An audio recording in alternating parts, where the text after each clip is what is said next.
नमस्कार। भारतेंदु नाट्य अकादमी द्वारा आयोजित रंग समागम 2020 में आप सभी का हार्दिक स्वागत है।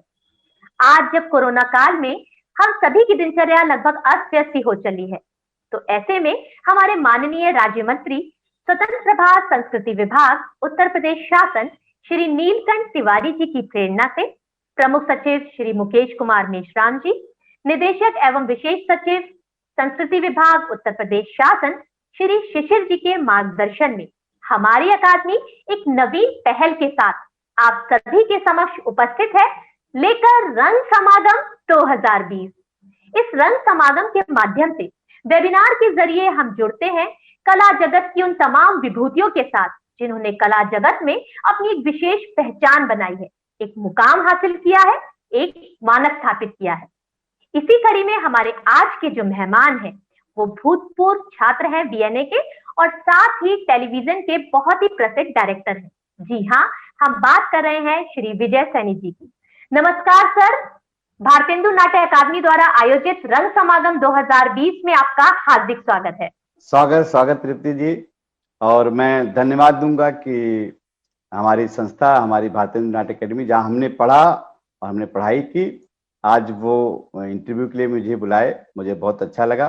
थैंक यू आपको भी और हमारी संस्था के संस्थापक और सारे लोगों को धन्यवाद।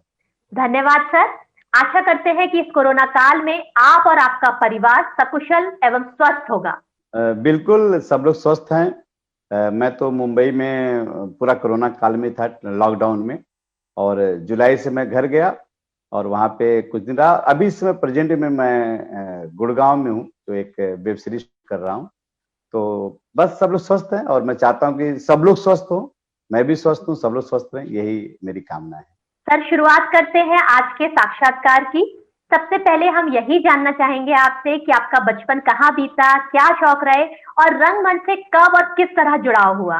मेरा जन्म आजमगढ़ जिले के एक टाउन एरिया है, वो छोटा सा कस्बा है, उसमें मैं महाराजगंज जिसका नाम है, वहाँ मेरा जन्म हुआ। मेरी पढ़ाई लिखाई भी वहीं पे हुई, इंटर कॉलेज तक मैं वहीं पे पढ़ा। लेकिन मुझे एक घटना याद आती है कि जब मैं बचपन में, एक हमारे भाई साहब हैं राधे श्याम सैनी, उन्होंने सैनी मांडेसरी स्कूल खोला था, तो उन्होंने बोला कि यार विजय, एक रोल करोगे क्या? मैंने कहता था मुझे भैया रोल का कुछ पता नहीं है। तो बोले नहीं, रोल क्या होता है, थिएटर क्या होता है, मुझे कुछ पता नहीं था। तो उन्होंने बोला कि मैं स्कूल में एक नाटक कर रहा हूँ जिसका नाम है 420, तो उसमें तो उसमें तुम डाकू 420 का रोल करो। मैंने कहा भैया मैं पता नहीं कर पाऊंगा कि नहीं। बोले करो, देखता हूँ। तो मैंने किया। जब किया तो लोगों ने बहुत तारीफ किया, बहुत अच्छा लगा मुझे। लेकिन वो घटना आई गई होगी, ऐसा कुछ नहीं हुआ।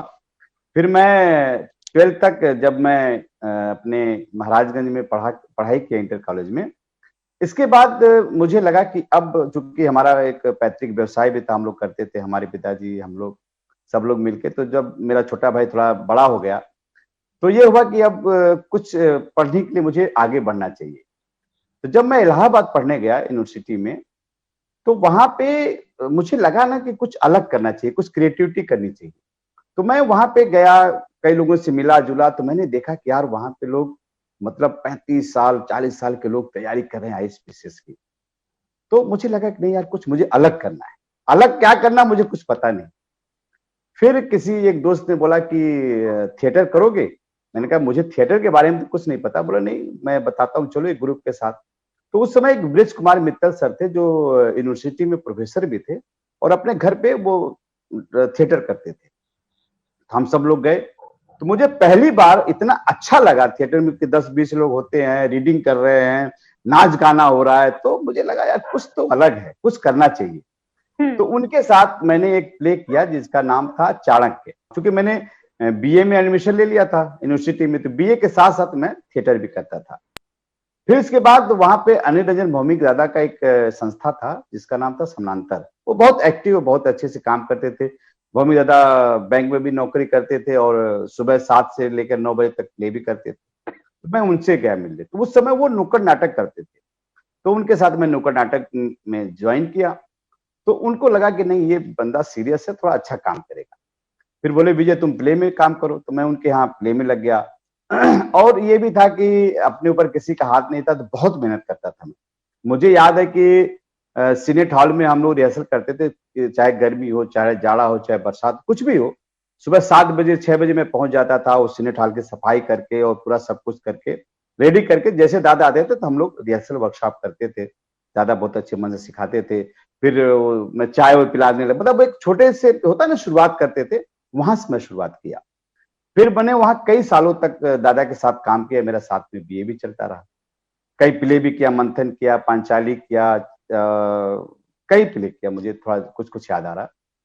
इसके बाद ये हुआ कि अब मेरा बीए भी पूरा हो गया, अब क्या करें। साथ साथ में ये था ना कि मुझे ना श में बहुत अंतर महसूस नहीं होता था। तो जहां अच्छा। जाते थे लोग टोकते थे, अरे यार तुम को हिंदी नहीं आती थी। तो पहली बार मुझे लगा कि भाई मैं तो सही बोल रहा हूँ। फिर वहां पे भौमिक दादा ने बोला कि एक विजय बोस दादा है, उनके यहाँ कुछ ना तुम सीख लो। मुझे लगा चलो, तो वहां मैं जाके उच्चारण सीखता था, क्योंकि आकाशवाणी का भी मेरा था कि कुछ अगर आकाशवाणी में हो गया तो अच्छी बात है। वहां सीखा, लेकिन आकाशवाणी में नहीं हुआ। अब बीए मेरा कंप्लीट हो गया, अब क्या करूं। तो पता चला भारतेंदु नाट्य अकेडमी के बारे में। किसी ने बोला कि भाई भारतेंदु नाट्य अकेडमी है, वहां 2 साल का डिप्लोमा होता है, एक्टिंग कोर्स होता है, तुम वो ज्वाइन कर लो। मैंने कहा ठीक है। तो फॉर्म वॉर्म भरा और वहां गया एडमिशन के लिए, जो अपना इंटरव्यू होता है, रिटर्न होता है। तो बहुत टफ लगा मुझे। तो उसमें कई लोग बैठे हुए थे, और मतलब होता है ना कि मैं चेहरे से कहीं एक्टर एक्टर लगता नहीं। तो लेकिन फिर भी एक शौक था, मैंने कहा चलो करते हैं। फिर मैं प्रोफेशनली बीएनए में मेरा एडमिशन हो गया, और मैं एडमिशन के साथ साथ वहाँ बीएनए में पढ़ाई किया। अच्छे हमारे गुरु लोग थे, चित्रा मैम थी, जुगल सर थे, ललित पोखरिया सर थे, दादा थे वो भी, और अपने अरुण सर थे। और भी कई गेस्ट, बड़े अच्छे अच्छे गेस्ट आते थे, हम लोग को वहां सिखाते थे।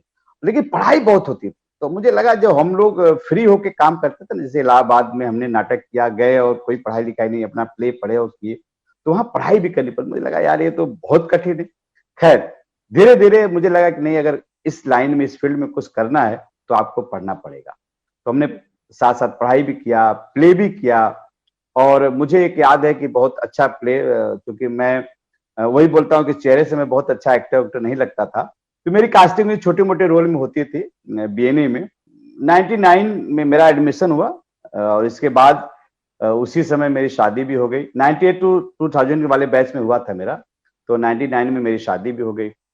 तो शादी के साथ साथ वो एक जो फैमिली का जो एक प्रेशर होता है वो भी था।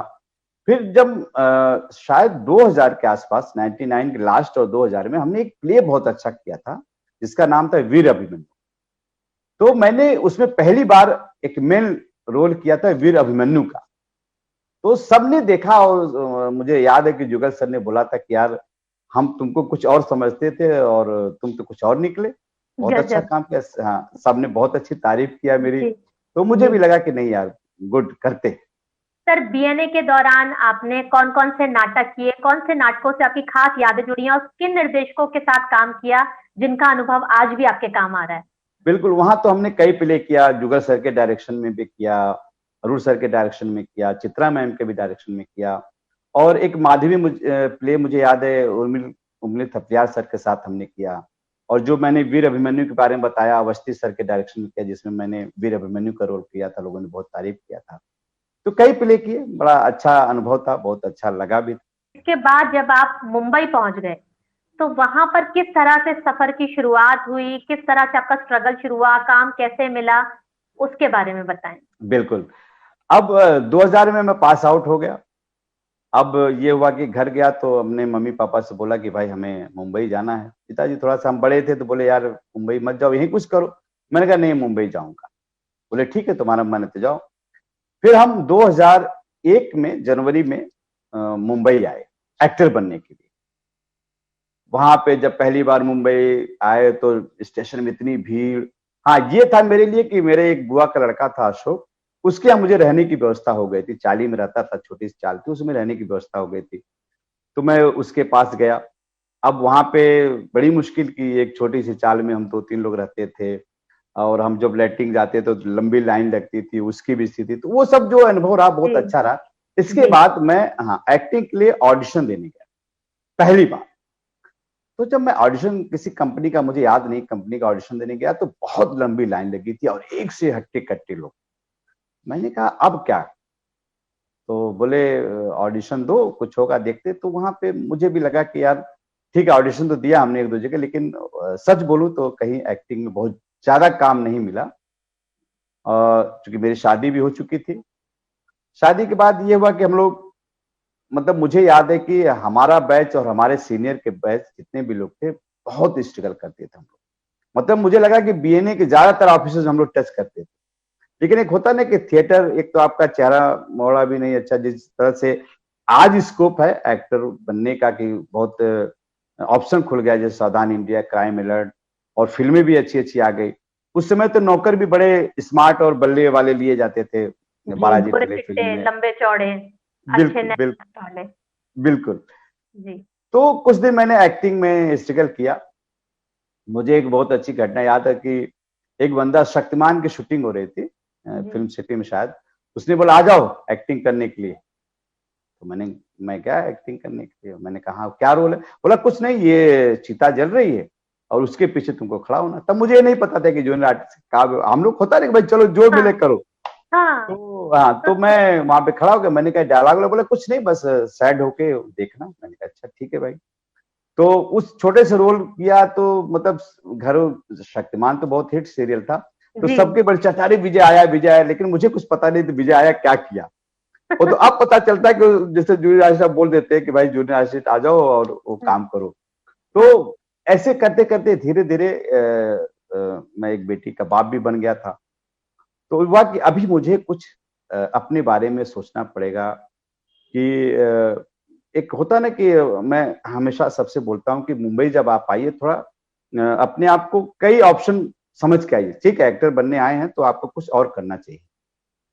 तो जब मैंने देख लिया, 2 3 3 साल मैंने एक्टिंग में स्ट्रगल किया, तो बहुत ज्यादा काम मेरा नहीं बन पाया और फैमिली का मेरे ऊपर प्रेशर भी था। तो एक मैं एक स्ट्रगल के दौरान एक ऑफिस गया था, तो वहां पे बोधिसत्व दादा मुझे मिले, जो इलाहाबाद में बहुत अच्छे राइटर हैं और अभी फिल्म इंडस्ट्री के बहुत बड़े राइटर हैं, जो इन्होंने कई हिट सीरियल लिखे हैं, महाभारत और ऐसे कई सीरियल लिखे हैं। तो वो मिले, तो मैं उनको नीचे वेट करता रहा, फिर आए मिले। मैंने बोला दादा मैं इलाहाबाद से हूँ। बोले अरे गुड गुड गुड, बताओ क्या करने है? मैंने कहा दादा मैं एक्टिंग करने आया हूँ। बोले ठीक है, नंबर ले लो, मैं बताता हूँ। बात आई गई हो गया। फिर एक दिन हम लोग स्ट्रगल कर ही रहे थे, चल ही रहा था हमारा स्ट्रगल। उसी बीच उनका फोन आया कि विजय तुम मेरा असिस्टेंट राइटर बन के, एक महाभारत सीरियल है जो संजय खान जी के कंपनी का था और जी टीवी पे आता था, तो करोगे क्या?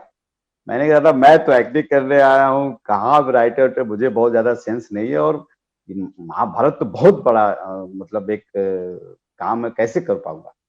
बोले कोई टेंशन नहीं, तू जा और मुझे, मैं हूं ना, कोई प्रॉब्लम होगा तो देख। मैंने कहा ठीक है। मैं उमर गांव में शूट हो रही थी संजय खान जी के सीरियल का, मैं वहां पे गया। अब वहां गया तो मुझे कुछ समझ में नहीं, चूंकि बड़े बड़े एक्टर, मैं समझ भी नहीं पाया। मतलब निमय वाले तब दुर्योधन बने थे, आज मेरे बहुत अच्छे दोस्त, हमारे कई सीरियल में काम किया, और सबका एटीट्यूड कि भाई असिस्टेंट राइटर है तो कुछ बताएगा। तो मुझे कुछ ऐसे प्रश्न उसमें था कि आप उर्दू शब्द नहीं आना चाहिए, वो उसका ध्यान रखना। तो सबने अलग अलग प्रश्न पूछते थे तो मैं जवाब भी देता था। लेकिन मैं उसके बाद फिर मैं महाभारत को पढ़ा। मैं सीरियसली मैंने कहा नहीं, अगर मैं असिस्टेंट राइटर बन के दादा ने भेजा तो मुझे इसको पढ़ना चाहिए। मैंने बहुत गहराई से पढ़ा, जो भी प्रॉब्लम होती थी हमको, मैंने उस सबका जवाब भी देता था। उसी समय ना एक बंदा टीसीआर लिखता था, मुझे पता नहीं था टीसीआर क्या होता है। तो मैं वो बोलता देखता था, मैंने कहा यार ये बंदा अच्छा कर रहा है, इसी को काम में अच्छा है कि बैठो टीसीआर लिखो। और वो सेट पे बंदा भागता था, बातचीत भी करता था। तो मैंने उसको बोला कि टीसीआर क्या होता है? बोले जब डायरेक्टर एक्शन बोले तो लिख लो, और कट बोले तो इंड का समझ लो। मैंने कहा ठीक है। तो मैं वहां से टीसीआर लिखना सीखा। मैंने कहा मुझे ये काम अच्छा लग रहा है, डायरेक्शन अच्छा लग रहा है, इसी में मैं ना जाऊंगा। फिर जब वो सीरियल खत्म हुआ, फिर वही, क्योंकि हमेशा तो काम होता नहीं बॉम्बे में, तो सबको पता है। फिर कुछ दिन बाद एक मेरा फ्रेंड था दिनेश करके, बोला कि बालाजी में कभी सौतन कभी सहेली सीरियल आता था स्टार प्लस पे, तो जी। वो करोगे क्या? मैंने कहा तुमने कुछ किया? मैंने कहा हाँ, मैंने डिस्चार्ज से, क्योंकि बहुत ज्यादा मैं वो कॉन्फिडेंस में नहीं था, लेकिन मैंने झूठ बोल दिया हाँ मुझे सब आता है। तो तो मैंने वहां गया तो मेरा एक एसोसिएट था, दानिश करके, अजय भट्ट था। तो बोले क्या क्या था टीसीआर, मैंने कहा सब लिख लेता हूँ, टेंशन नहीं है। बोले देखो डायरेक्टर एकता कपूर का भाई है, गौतम सोपती सर थे वहां पे डायरेक्टर थे। मैंने कहा कोई नहीं, टेंशन नहीं, क्योंकि थिएटर का कॉन्फिडेंस था ही, इतने दिन से थे। तो मैं गया तो सर ने बोला ठीक है विजय करो काम। तो मैं वहां काम करते करते करते करते रहा। और बालाजी में एक समय ऐसा है कि मैं ज्यादातर सीरियल करने लगा एज ए असिस्टेंट। मतलब क्योंकि क्या होता है ना कि जब अपने आप पर किसी का हाथ नहीं होता तो आपका जो मेहनत ही आपको काम देता है। फिर विश्वास नहीं करेंगे करोगे आप कि मैं इतना मेहनत किया वहां पे कि मतलब मैंने फैमिली भी लाया मुंबई में जब थोड़ा पैसे आने लगे। और दिन रात, क्योंकि बालाजी में क्या होता था कि 3-4 यूनिट चलती थी और हम लोग 3-4 दिन घर भी नहीं पहुंचते थे, क्योंकि बालाजी बहुत बड़ा वो था। हाँ, बहुत बहुत काम होता था। लेकिन मैंने बहुत मेहनत से काम किया, मैंने कभी लापरवाही नहीं की, कभी काम चोरी नहीं की। और एक समय ऐसा आया कि मैं सबकी कमजोरी भी बन गया था एक हर डायरेक्टर को कि कोई भी शो हो तो यार विजय को बुलाओ। और मैं ऐसा हो गया था कि कहानी घर घर में मैं असिस्टेंट था, तो किसी शो में होता था कि चलो विजय इस शो को सेट कर दो, फिर तू कहानी घर में आ जा। ऐसा था मेरा, एक समय ऐसा आ गया। करते करते मैंने लगभग 4-5 साल मैंने बालाजी में एज असिस्टेंट डायरेक्टर काम किया। उसी समय एक ख्वाहिश सीरियल आ रहा था जो दुबई में शूट होना था, जो पाकिस्तान चलना था, एयरवाई पे टेलीकास्ट होने वाला था। तो एक हमारे सूरज भाई हैं, बोले कि विजय दुबई चलना है। मैंने कहा मेरे पास तो पासपोर्ट नहीं, हाँ प्रोसेस में किया लेकिन अभी बना नहीं है, परंतु घर जा 10 दिन में पासपोर्ट बनवा के आया। फिर मैं घर गया किसी तरीके से, फिर लखनऊ करके वो सब पासपोर्ट बन गया। अब चूंकि मेरी फैमिली घर गांव में थी, मतलब मेरे साथ थी मुंबई में। फिर मैंने कहा चलो यार कुछ पाने के लिए कुछ खोना पड़ना पड़ता है, देखते हैं क्या होता है। फिर मैं गया Dubai, as a associate director था। लेकिन संजोग ऐसा था कि जब हम इस अपना एयरपोर्ट पहुंचे तो हमारे जो डायरेक्टर जाने वाले थे उनका जो है वो मतलब वीजा कुछ खत्म हो गया था, कुछ प्रॉब्लम थी पासपोर्ट में। तो मैं और एक मेरा साथ का दोस्त था, वो साथ में एसोसिएट थे, स्वप्निल सहाणे। तो हम दोनों गए दुबई सब पूरी टीम के साथ। और पहली बार हमने मतलब बालाजी में हमने डायरेक्ट करते थे, लेकिन independent director as a director हमने ख्वाहिश सीरियल डायरेक्ट किया। फिर डायरेक्टर आते गए, हाँ आते गए जाते गए, वो सब होता था। ये होता था कोई डायरेक्टर नहीं तो हम लोग डायरेक्ट करते। ख्वाहिश का सबसे बड़ा जब मोड़ आया कि जब हम दुबई से इंडिया शिफ्ट हुए और मुझे एज ए डायरेक्टर वो ख्वाहिश शो मिला। क्या बात। और ख्वाहिश हमने लास्ट तक किया। और एक समय ऐसा है कि ख्वाहिश ने वाकई में ख्वाहिश पूरी कर दी।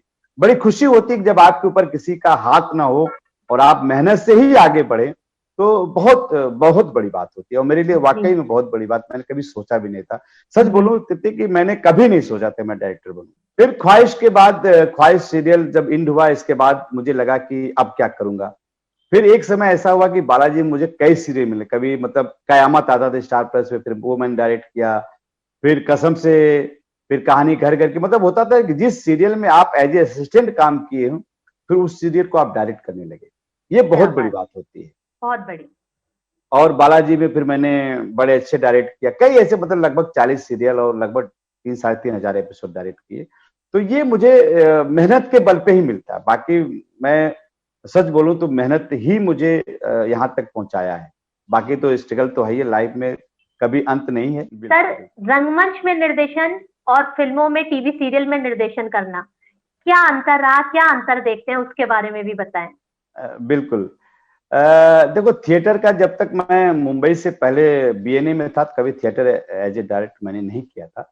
जब मुंबई में कुछ साल पहले, अभी 2-3 साल पहले, मैंने एक सीरियल, एक नाटक डायरेक्ट किया जिसका नाम था मेरा पति सलमान खान, जिसको हमारे बीएनए के हमारे सीनियर उमेश पांडे दादा ने लिखा था और सारे बीएनए के लोग थे।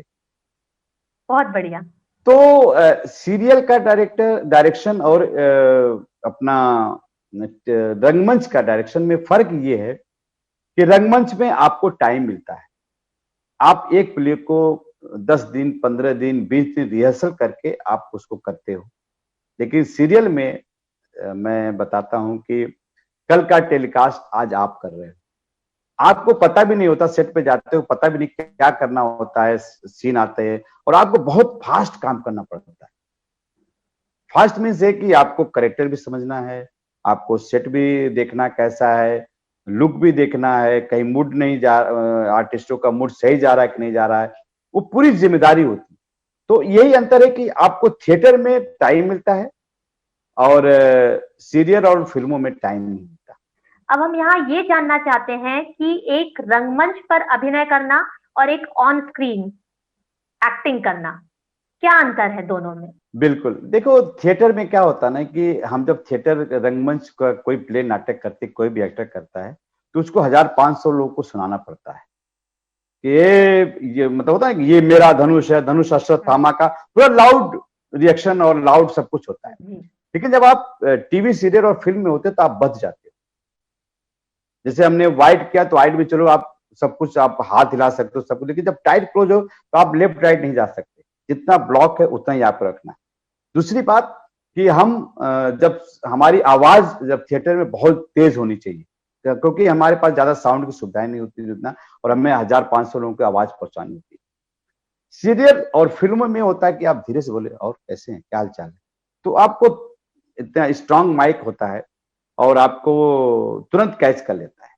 तो मुझे लगता है कि थिएटर में थोड़ा लाउड एक्टिंग करनी पड़ती है और फिल्म और सीरियल में थोड़ा नेचुरल एक्टिंग करनी पड़ती है। सर, जब आप कोई सीरियल डायरेक्ट करते हैं तो कौन सी बातों का खास ध्यान रखते हैं, क्या सावधानियां रखनी होती हैं, उसके बारे में भी बताएं। बिल्कुल, सबसे पहले तो हम जब कोई भी स्टोरी करने, जैसे अभी मैं दिल्ली में एक वेब सीरीज और अभी गुड़गांव में क्राइम अलर्ट का शूट कर रहा हूँ जो दंगल का आता है, तो पहले तो हम लोग उसका कि कहाँ की स्टोरी है, कैसा कल्चर है, एक्टर का हाव भाव कैसा होगा और ड्रेस कैसा होगा, लोकेशन कैसा होगा। एक डायरेक्टर की विशेष जिम्मेदारी होती है कि सब चीजों पर ध्यान रखे, क्योंकि जब डायरेक्टर के हाथ में स्क्रिप्ट आती है तो राइटर ने क्या लिखा है, वो जिस विजन से लिखा है डायरेक्टर उसको क्रिएट करके उसको बड़े अच्छे ढंग से शूट करके वो करता है। तो हम टोटली सब चीजों पे ध्यान रखते हैं। सर, ऐसा कहा जाता है कि टीवी सीरियल में या मीडिया में काम करने वालों की अपनी एक लॉबी बन जाती है और जल्दी नए कलाकारों को चांस नहीं मिलता, तो ये बात कहाँ तक सत्य है? बिल्कुल सत्य है। जैसे मैं तो ज्यादातर सीरियल ही किया हूँ, तो जैसे ऑडिशन होता है तो ऑडिशन तो आजकल बहुत लोग खोल के रखे हैं, लेकिन उसका कोई मतलब नहीं है। अब मुझे लगता है सच पूछा जाए तो जैसे कोई भी स्क्रिप्ट आती है कास्टिंग के लिए, अगर हम किसी मीटिंग में बैठे तो हुआ क्या रही इसकी कास्टिंग निकालो इसकी, तो हर लोग अपने जानने वाले को ही बुलाते हैं। जैसे मैं ज्यादातर अपने बीएनए वालों को अपने लोगों को काम देता हूँ, क्यों झूठ बोलूं मैं, कि पहले मेरे दिमाग में आता है कि यार ये रोल है ना, इसको बुला लो। तो लॉबी भी कह सकती हो और एक होता है कि एक अपना लगाव भी होता है। और सबसे बड़ी बात है ना कि आप ना जिस किसी एक्टर के बारे में आप अच्छी तरीके से जानते हो तो आपको लगता है कि जैसे मैं एज ए डायरेक्टर, क्या एक्टर बंदा अगर कास्ट हो जाएगा तो काम बहुत अच्छा होगा, उस चीजों को समझेगा बहुत। अगर हम किसी नए एक्टर को ले लेंगे, ठीक है सब लोग नए, हमें नए लोगों से कोई वो तकलीफ नहीं, हम भी नए थे, लेकिन क्या होता है कि परफेक्शन बहुत जरूरी है। आजकल क्या होता है कि सही बात है, लॉबी से लोग जुगाड़ से आ भी जाते हैं और बहुत हम कभी कभी बहुत परेशान भी हो जाते हैं। फिर हम चिल्लाते हैं क्रिएटिव को और प्रोडक्शन को, बोलते हैं भाई कहाँ से कास्टिंग कर दिया। अच्छे ढंग से अच्छी कास्टिंग करते तो यार काम फटाफट हो जाता। और आजकल सच बोलूं तो आजकल के लोग सीखना भी नहीं चाहते, तो आते हैं फटाफट, चलो यार ठीक है सर, लाइन भी नहीं पढ़ते जो फीलिंग के साथ। हमने तो बहुत सीनियर एक्टरों के साथ काम किया है, वो क्या मेहनत करते हैं, इतनी मेहनत करते हैं कि पूछिए मत। वो हंसी मजाक भी करेंगे, साइड में जाकर अपनी तैयारी भी कर लें। तो लॉबी नहीं है, मतलब ये है कि हर आदमी अपने अपने लोगों को मौका देता है। और ऑडिशन सच बोलूं तो पता नहीं, मुझे लगता है ऑडिशन से कभी कास्टिंग बहुत कम होती है कास्टिंग, लेकिन ज्यादातर पहले लोग अपने नाम देते कि यार ये बंदे हमारे बंदे को बुला लो, इसको बुला लो, उसको बुला लो। बाद में फिर जैसे कभी कभी होता है ना कि ऑडिशन का हमने पेपर में दे दिया, फेसबुक कहीं दे दिया, सारे लोग बेचारे मेल कर देते हैं। हाँ। जब हम टेबल पे जाते हैं तो पता चलता है किसी कास्ट, मेरे भाई क्यों फिर यार पेपर में या उसमें दिए फेसबुक पे, जब यही करना था तो अपने लोग बुला तो क्यों दिए। तो ये वो थोड़ा सा है। क्या कभी ऐसा भी हुआ कोई सीरियल डायरेक्ट करते वक्त बहुत उतार चढ़ाव आए हो, चुनौतियां आई हो और आपने सोचा हो कि कैसे होगा, क्या होगा, लेकिन जब वो हुआ तो वो होता चला गया? बिल्कुल, मुझे याद है कि एक सीरियल था नियति, सहारा वन पे टेलीकास्ट हुआ था, जो 3.5 साल चला था, 8,500 एपिसोड था। और हाँ, और पहला सीरियल था मेरा एज ए ओपनिंग सीरियल। जैसे हम लोग कभी बीच बीच में डायरेक्टर एक सीरियल कई डायरेक्टर होते, लेकिन मेरा अपना खुद का शो था। और धीरज कुमार जो क्रिएटिव आई के ओनर हैं और बहुत बड़े प्रोड्यूसर डायरेक्टर हैं, उनका मेरे ऊपर बहुत हाथ था। तो मुझे कुछ पता भी नहीं था कि मैं उस शो कर रहा हूँ। तो उन्होंने बोला कि विजय तुम नियति कर रहे हो, बहुत बड़ा शो था, बहुत हिट सीरियल था। और जब उस कल्चर के बारे में, उसके डेप्थ की क्या क्या कैसे है, और उस चैलेंज के कि एक बहुत बड़ा सीरियल हमको मिला ओपनिंग करने के लिए, और कैसे करेंगे, क्या करेंगे, तो बड़ी मेहनत करनी पड़ी और कई चैलेंजेस आई। चैलेंजेस आती है, लेकिन ये कि अपने आप से वो मेहनत करते जाओ और आगे बढ़ते जाओ और निकल जाता है।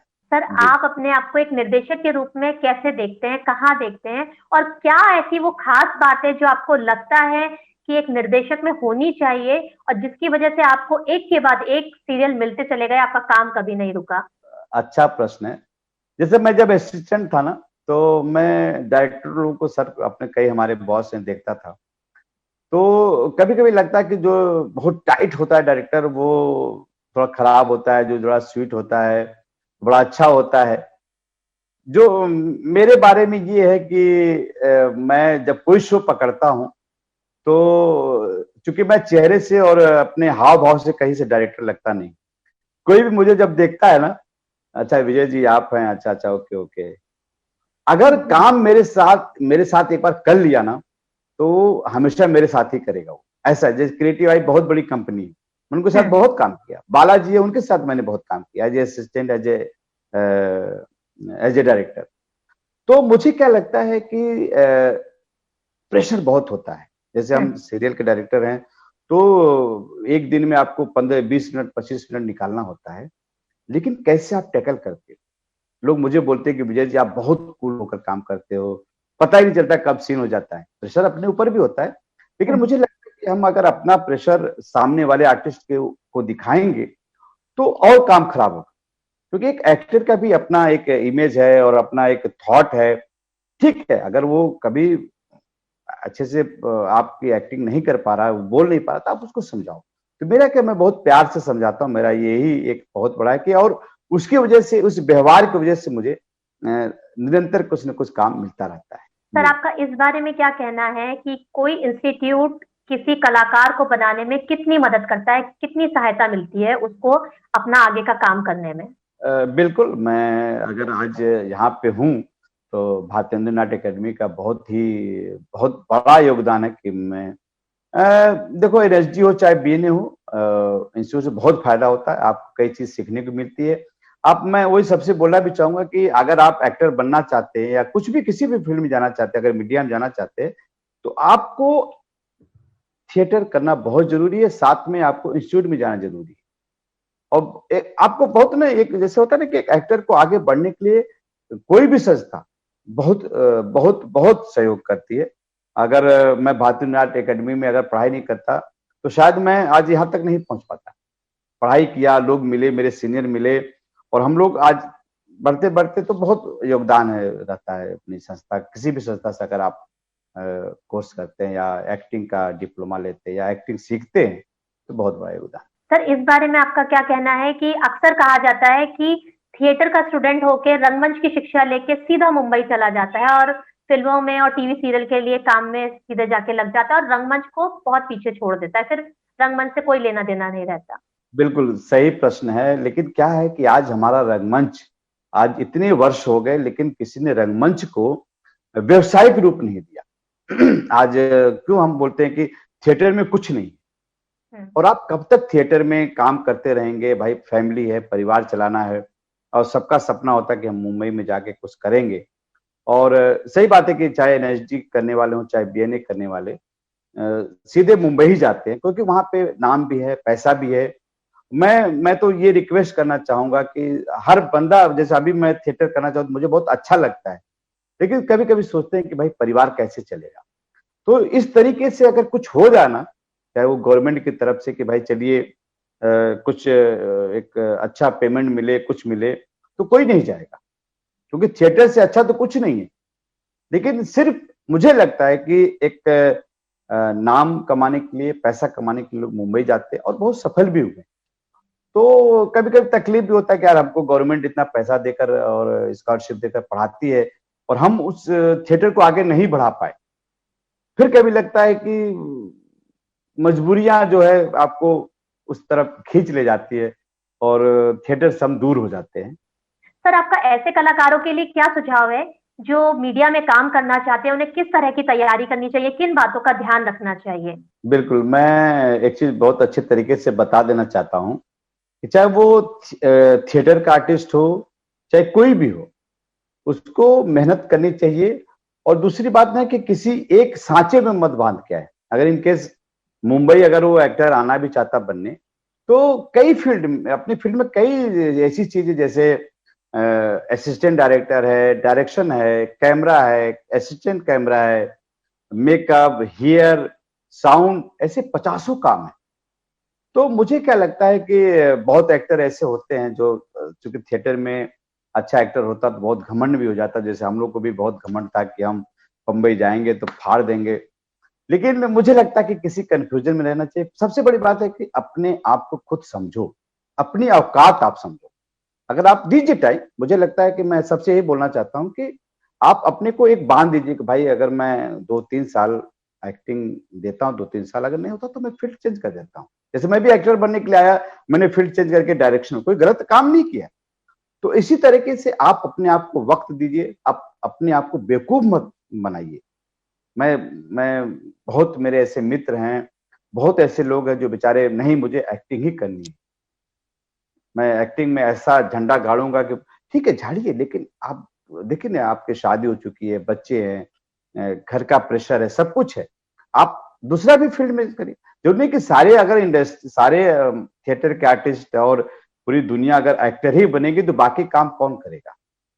तो मुझसे सबसे यही रिक्वेस्ट है कि आप आइए, वेलकम है मुंबई, लेकिन आप अपने आप को एक टाइम दीजिए, 2 साल 3 साल, इसके बाद आइए ना, आपके पास रास्ते खुले हैं।